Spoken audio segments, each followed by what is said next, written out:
Olá, bom dia para você, bendito seja o nome do Senhor. Que Deus na sua misericórdia e bondade tenha te enchido de muita força, porque precisaremos dessa força para esse final da história da Terra. Estamos diante de dias muito sérios, em que será decidida a vida de cada pessoa, a decisão que você vai tomar. Se fica a favor de uma instituição celeste ou a favor de uma instituição humana. Você tem que pensar sobre isso. Vou orar com você agora. Santo Deus e amado Pai, bendito seja o teu nome, realiza em nós o teu trabalho, em nome de Jesus. Amém. O seu programa A Tocha está começando.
O estudo de hoje vai falar sobre o maior perigo para o lar e a vida.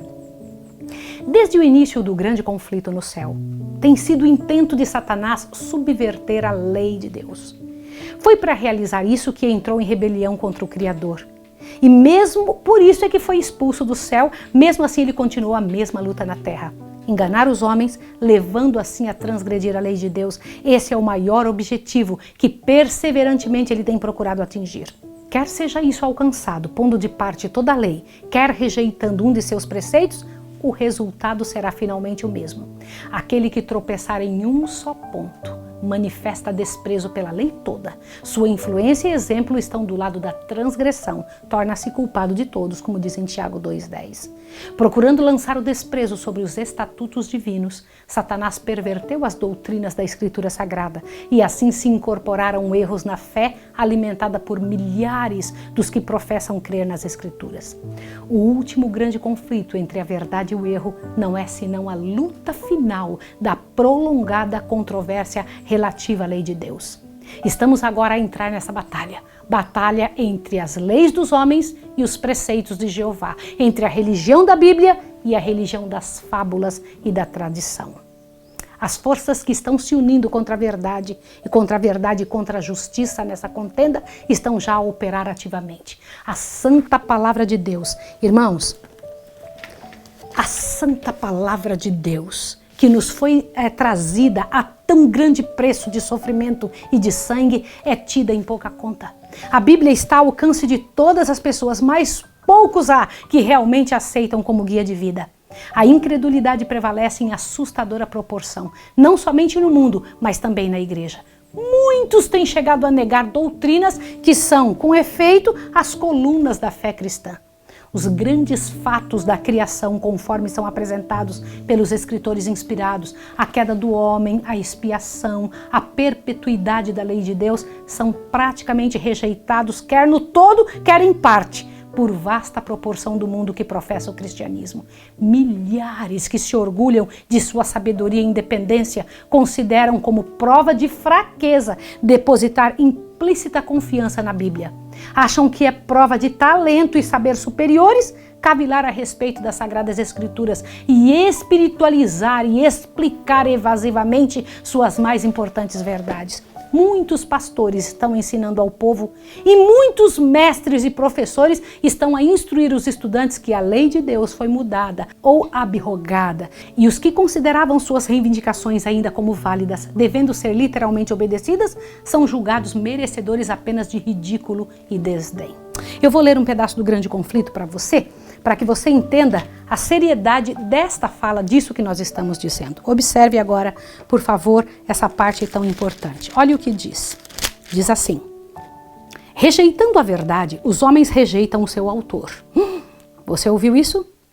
Desprezando a lei de Deus, negam a autoridade do legislador.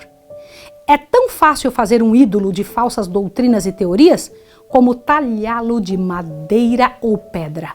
Representando falsamente os atributos de Deus, Satanás leva os homens a olhá-lo sob falso prisma. Para muitos, um ídolo filosófico é entronizado em lugar de Jeová, enquanto Deus vivo, conforme é revelado em sua palavra, em Cristo e nas obras da criação, é adorado apenas por poucos. Milhares deificam a natureza, enquanto negam o Deus da natureza. Embora de forma diversa, existe hoje a idolatria do mundo cristão tão verdadeiramente como existiu entre o antigo Israel nos dias de Elias.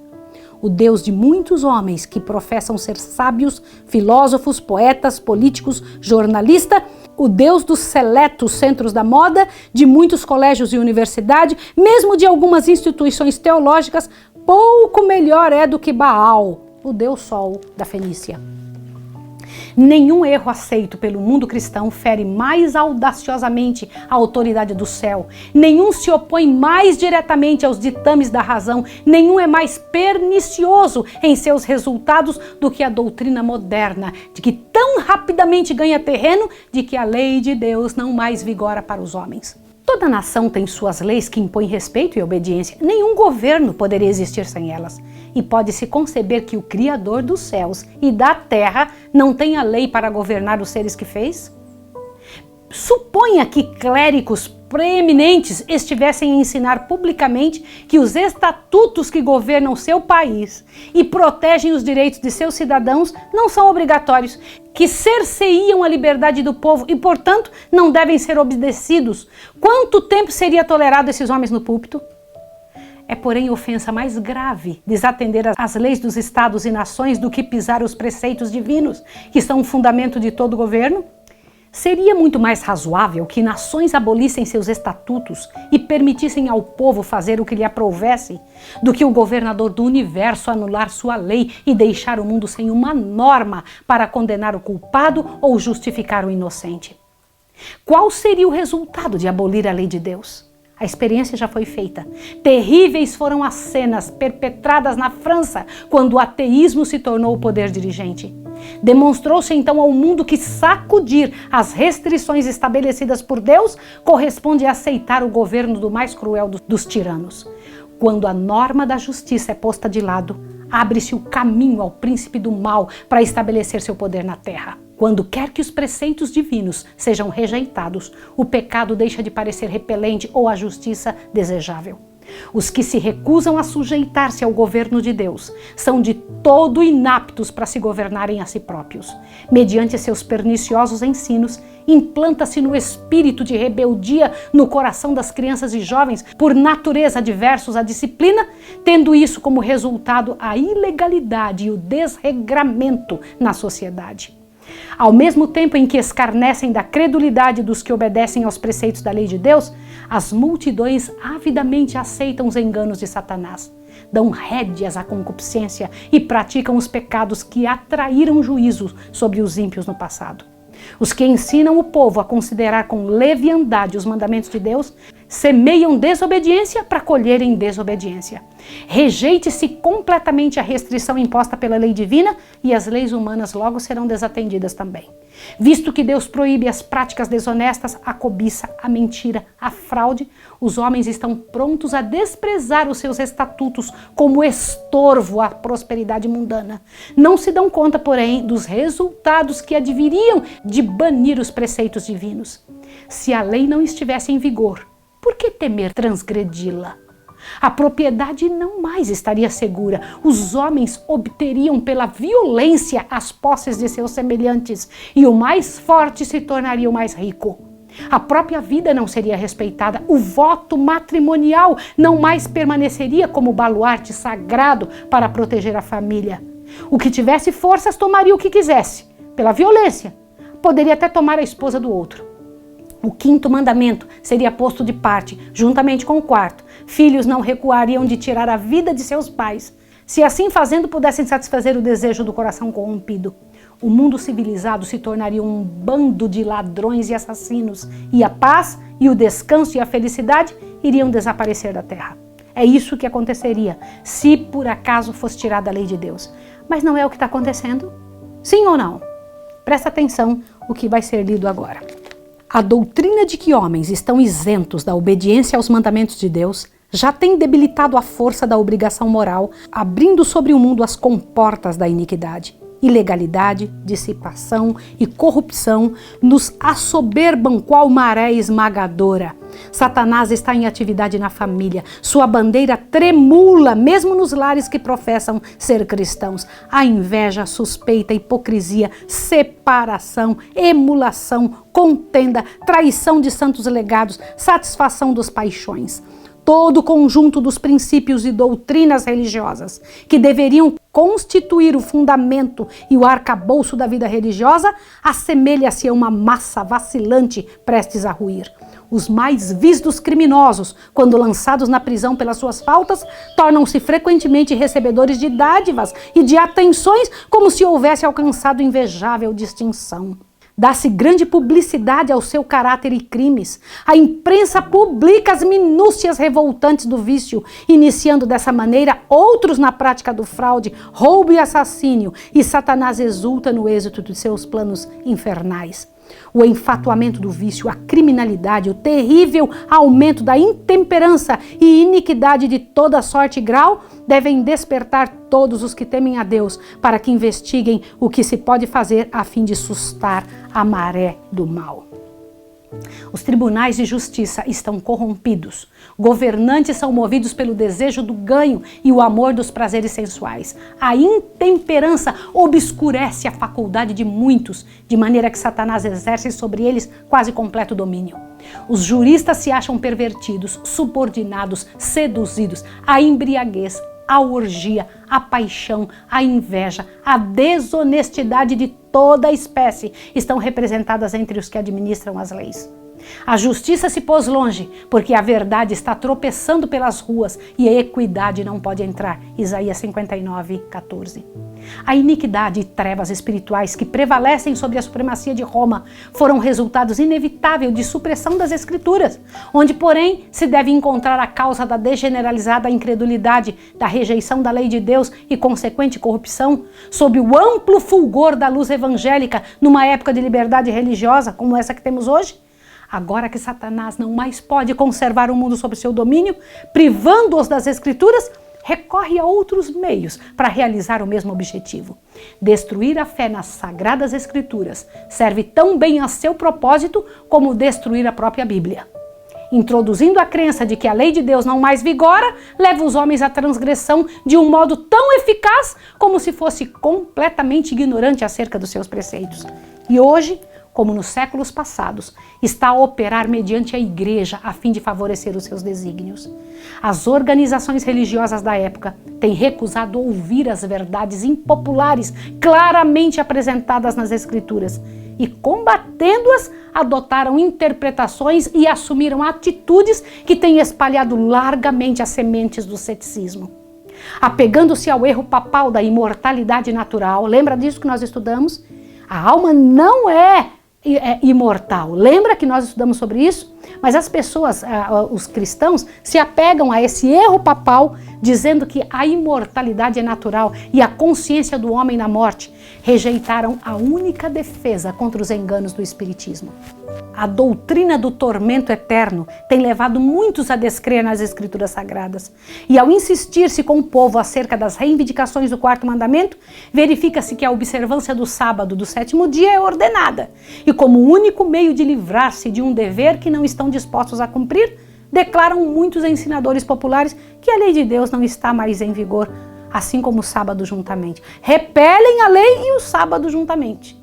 À medida que se estende a obra da reforma do sábado, essa rejeição da lei divina para evitar as reivindicações do quarto mandamento se tornará quase universal.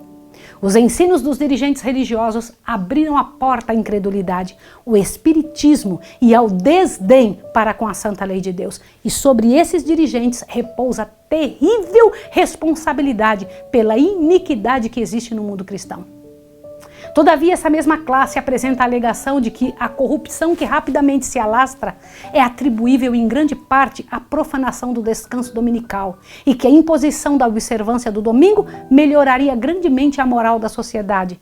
Insiste-se nisso especialmente lá na América do Norte, nos Estados Unidos, onde a doutrina do verdadeiro sábado tem sido mais amplamente pregada. Ali a obra da temperança, uma das mais proeminentes e importantes das reformas morais, acha-se frequentemente combinada com o movimento em favor do descanso dominical. E os defensores do último agem como se estivesse a trabalhar a fim de promover os mais elevados interesses da sociedade. E os que se recusam a unir-se a eles são denunciados como inimigos da temperança e reforma.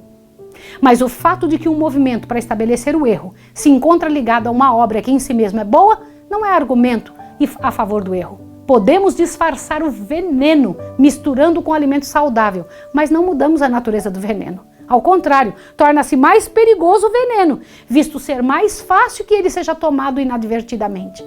É um dos ardis de Satanás combinar com a falsidade precisamente uma porção suficiente de verdade para que lhe dê caráter plausível.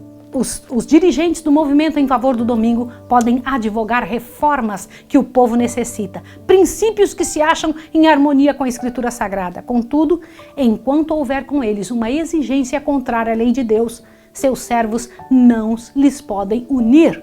Nada os pode justificar de pôr de parte os mandamentos de Deus, optados pelos preceitos dos homens. Mediante os dois grandes erros, a imortalidade da alma e a santidade do domingo, Satanás há de enredar o povo em suas malhas. O que eu acabei de ler para você? Em nome de Jesus, pense. Quais são os dois pontos principais? A imortalidade da alma e a santidade do domingo. Esses são os dois pontos que eles vão pegar o mundo todo. Enquanto o primeiro, a imortalidade da alma, lança o fundamento do espiritismo, o último, a guarda do domingo, cria os laços com simpatia com Roma. Os protestantes dos Estados Unidos serão os primeiros a estender as mãos através do abismo para apanhar a mão do espiritismo. Estender-se-á por sobre o abismo para dar mãos ao poder romano e sobre a influência dessa tríplice união. Esse país seguirá as pegadas de Roma e desprezará os direitos da consciência. Quais são os três poderes? Tríplice união. Protestantismo, Estados Unidos é protestante, catolicismo, eles estão dando a mão ao papado, e qual é o outro poder? O espiritismo. São os três poderes que Deus chama de espíritos imundos, os três espíritos imundos, semelhantes a rãs, que se unirão no final. Imitando mais de perto o cristianismo nominal da época, o espiritismo tem maior poder para enganar e enredar. O próprio Satanás está convertido conforme a nova ordem das coisas. Ele aparecerá no aspecto de anjo de luz. Mediante a agência do espiritismo, operar-se-ão prodígios, os doentes serão curados, se efetuarão muitas e inegáveis maravilhas. E como se os espíritos professarão fé na Escritura Sagrada e demonstrarão respeito pelas instituições da igreja, sua obra será aceita como manifestação do poder divino. A linha de separação entre os cristãos professos e ímpios é agora dificilmente discernida.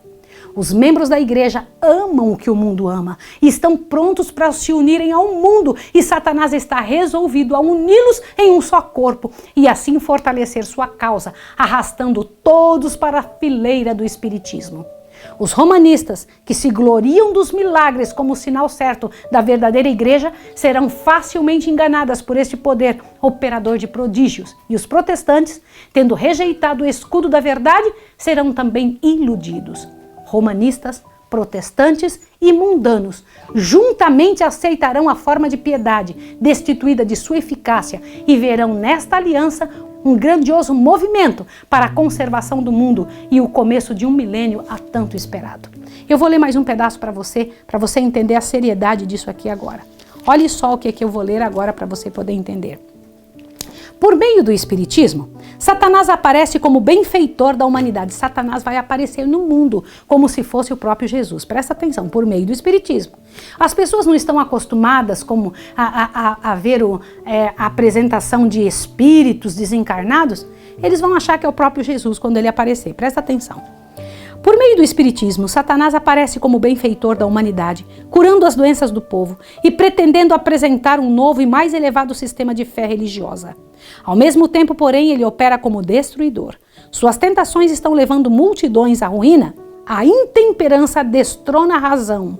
Segue-se a satisfação sensual, a contenda e a matança. Satanás deleita-se na guerra, pois ela excita as mais vis paixões da alma, arrastando então para a eternidade as suas vítimas engolfadas no vício e no sangue.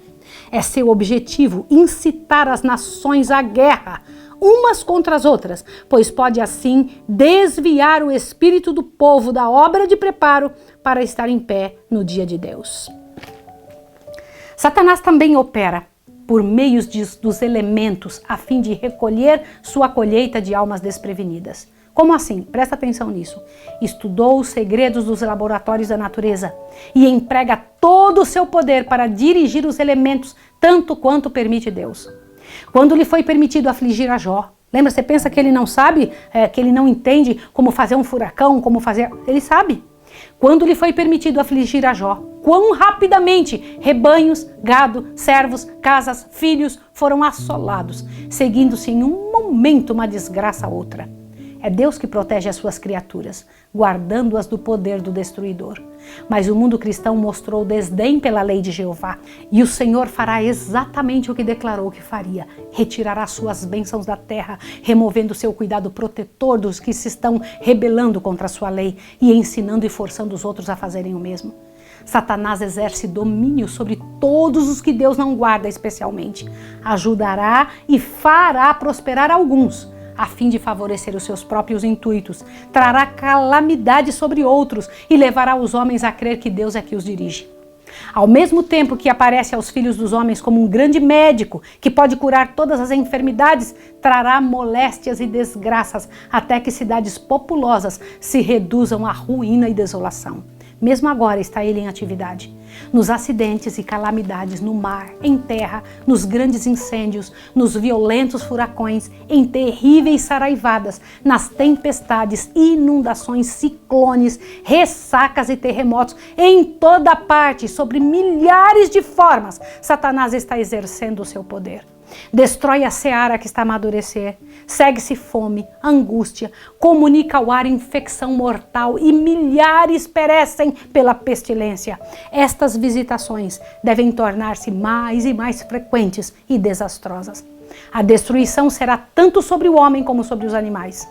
A terra pranteia e se murcha, enfraquecem os mais altos da terra. Na verdade, a terra está contaminada por causa de seus moradores, porquanto transgridem as leis, mudam os estatutos e quebram a aliança eterna. Isaías 24, 4 e 5. E então o grande enganador persuadirá os homens de que os que servem a Deus estão motivando estes males. Você sabia que quem serve a Deus será acusado de ser responsável pelos males que vão estar acontecendo na terra? A classe que provocou o descontentamento do céu atribuirá todas as suas inquietações àqueles cuja obediência aos mandamentos de Deus é perpétua reprovação aos transgressores. Declarar-se-á que os homens estão ofendendo a Deus pela violação do descanso dominical e que este pecado acarretou calamidades que não cessarão antes que a observância do domingo seja estritamente imposta e que os que apresentam os requisitos do quarto mandamento, destruindo assim a reverência pelo domingo, são perturbadores do povo, impedindo a sua restauração ao favor divino e à prosperidade temporal. Assim se repetirá com motivos igualmente bem definidos, a acusação feita na antiguidade contra o servo de Deus. E sucedeu que, vendo Acabe a Elias, disse-lhe Acabe: És tu perturbador de Israel? Então disse ele: Eu não tenho perturbado a Israel, mas tu e a casa do teu pai, porque deixastes os mandamentos do Senhor e seguistes Baalim. 1 Reis 18, 17 e 18. Ao despertar-se a ira do povo por meio de falsas acusações, agirão para com os embaixadores de Deus, de modo muito semelhante àquele que o apóstata Israel seguiu com relação a Elias. O poder operador de milagres manifesto pelo Espiritismo exercerá sua influência contra os que preferem obedecer a Deus e obedecer aos mandamentos de Deus. Declararão que Deus os enviou para convencer de seu erro os que rejeitam o domingo, afirmando que as leis do país deveriam ser obedecidas como a lei de Deus. Lamentarão a grande impiedade do mundo, secundando os testemunhos dos ensinadores religiosos. O estado de aviltamento da moral se deve à profanação do domingo. Grande será a indignação despertada contra todos os que se recusam a aceitar o testemunho do domingo. O expediente de Satanás nesse conflito final com o povo de Deus é o mesmo que empregou no início na grande controvérsia no céu.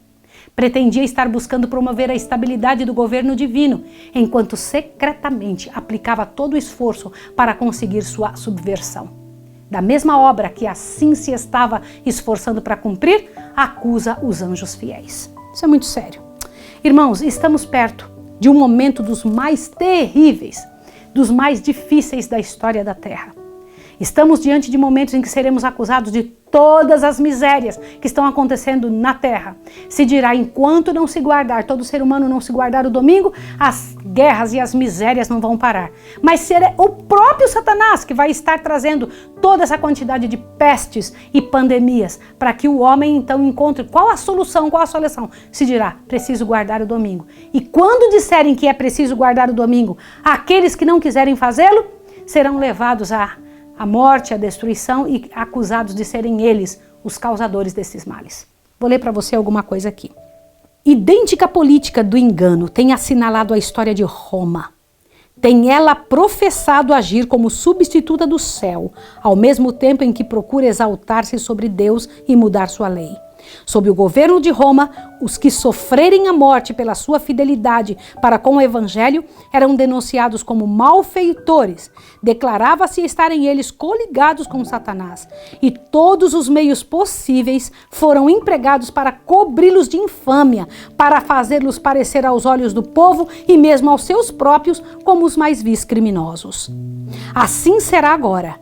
Enquanto Satanás procura destruir os que honram a lei de Deus, fará com que sejam acusados como violadores da lei, como homens que estão desonrando a Deus e acarretando juízos em todo o mundo. Deus nunca força a vontade ou a consciência. Porém, o recurso constante de Satanás para alcançar domínio sobre os que de outra maneira não pode seduzir é constrangimento pela crueldade. Por meio de medo e da força, procura reger a consciência e conseguir para si mesmo a homenagem. Para realizar isso, opera tanto pelas autoridades eclesiásticas como pelas seculares, levando-as à imposição das leis humanas em desafio à lei de Deus. Os que honram o sábado bíblico serão denunciados como inimigos da lei e da ordem, como que a derribar as restrições morais da sociedade, causando anarquia e corrupção e atraindo os juízos de Deus sobre a terra. Será declarado que seus conscienciosos escrúpulos são teimosia, obstinação e desdém à autoridade. Serão acusados de deslealdade para com o governo. Ministros que negam a obrigação da lei divina apresentarão do púlpito o dever de prestar obediência às autoridades civis como ordenadas de Deus. Nas assembleias legislativas e tribunais de justiça, os observadores do mandamento serão caluniados e condenados. Se dará um falso colorido às suas palavras. A pior interpretação será dada aos seus intuitos. Ao rejeitarem as igrejas protestantes os argumentos claros das Escrituras Sagradas em defesa da lei de Deus, almejarão fazer silenciar aqueles cuja fé não podem subverter pela Bíblia. Embora fechem os olhos ao fato, estão agora a enveredar por caminho que levará à perseguição dos que conscienciosamente se recusam a fazer o que o resto do mundo cristão se acha a praticar e a reconhecer as pretensões do sábado papal. Os dignatários da igreja e do Estado unir-se-ão para subornar, persuadir ou forçar todas as classes a honrar o domingo. A falta de autoridade divina será suprida por legislação opressiva. A corrupção política está destruindo o amor à justiça e a consideração para com a verdade. E o mesmo está na Livre América. Governadores e legisladores, a fim de conseguir o favor do público, cederão ao pedido popular de uma lei que impõe a observância do domingo. A liberdade de consciência, obtida a tão elevado preço de sacrifício, não mais será respeitada. No conflito prestes a se desencadear, veremos exemplificadas as palavras do profeta: o dragão irou-se contra a mulher e foi fazer guerra ao resto de sua semente, os que guardam os mandamentos de Deus e têm o testemunho de Jesus. Apocalipse 12:17. Irmãos, está chegando o dia, queridos que estão me ouvindo, está chegando a hora em que seremos incriminados claramente diante de toda a terra, em todos os países onde houver uma pessoa que se envolva a guardar os mandamentos de Deus, que não aceitar a imposição do domingo, será então acusada de ser responsável por todos os males da terra. Imagine que força que não devemos ter, quanto devemos buscar ao Senhor, porque isso acontecerá. Vamos orar juntos? Senhor Deus de misericórdia, nos ajude agora, Senhor, em nome de Jesus. Dá-nos o comportamento, o coração pronto para obedecer às Tuas leis. Nos ensine, nos treine em obedecer, Senhor. Treine o nosso coração em obedecer a Ti e a Ti somente. Em nome de Jesus. Amém. Que Deus abençoe você e te encha de poder e de graça. E o nosso assunto de amanhã, querido irmão, nossa única salvaguarda, o único jeito de sermos salvos é o que vamos estudar. Que Deus abençoe você e te dê um bom dia e até amanhã.